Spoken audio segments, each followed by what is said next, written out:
आप जो है आपके पास ये फर्क कुनिंदा आ गया।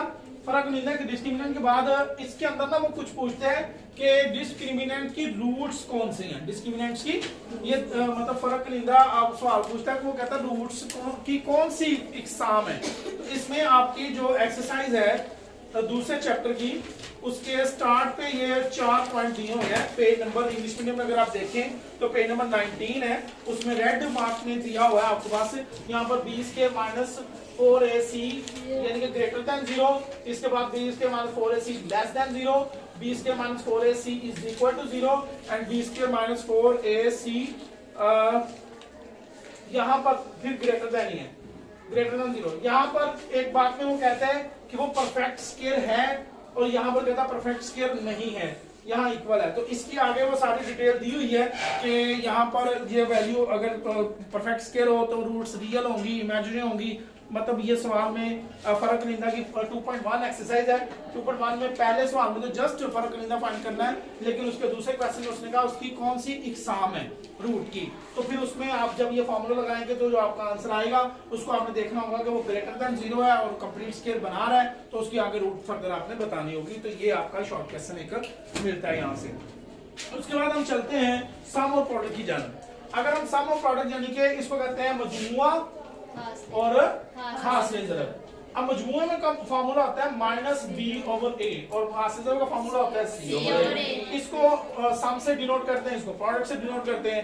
अब यही अगर मैं वैल्यू इक्वेशन लेता हूं तो इसका सम क्या आ जाएगा माइनस 3 ओवर 4, तो ये बनता है 3 ओवर 4। और अगर मैं प्रोडक्ट की तरफ जाऊं तो ये बनता है 7 सी ओवर ए यानी कि 7 ओवर 4।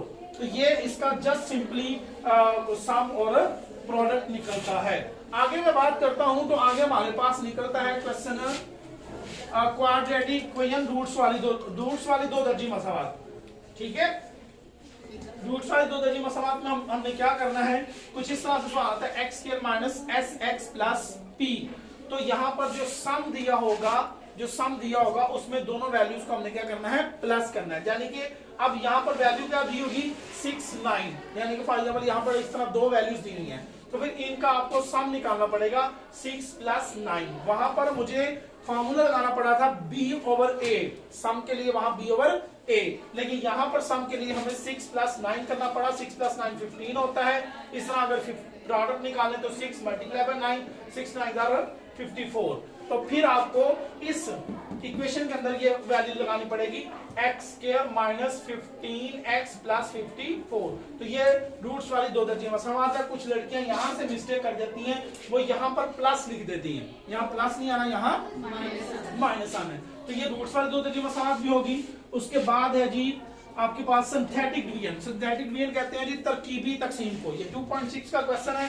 तरकीबी तकसीम के अंदर आपके पास वैल्यू होती है 4x की 2 जमा 5x नफी 7। ठीक है, या वो कहते हैं 3x का cube plus 2x square plus 4x। ठीक है, 4x माइनस 7 और डिवाइड किया जाता है x माइनस 1 पे। और ये एक तरह का सवाल है और इसको डिवाइड किया जाता है x माइनस 2 पे। अब इसको करना कैसे होता है, सिंथेटिक डिवीजन में हम क्या करते हैं, यहाँ क्यूब है तो यहाँ आपके पास 3 आ जाएगा, देन आपके पास 2 आ जाएगा, देन आपके पास 4 आ जाएगा, देन माइनस 7। अब आप क्या करेंगे, अगर यहाँ माइनस 1 है तो यहाँ आप लिखेंगे प्लस 1।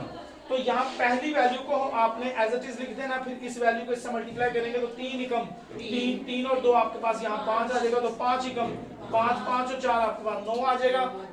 इनको जमा करना होगा, फिर 9 एकम 9 में से 7 निकालेंगे तो यहाँ पर क्या रिमाइंडर बचेगा 2। इसको हम रिमाइंडर कहेंगे यानी कि उर्दू में बाकी।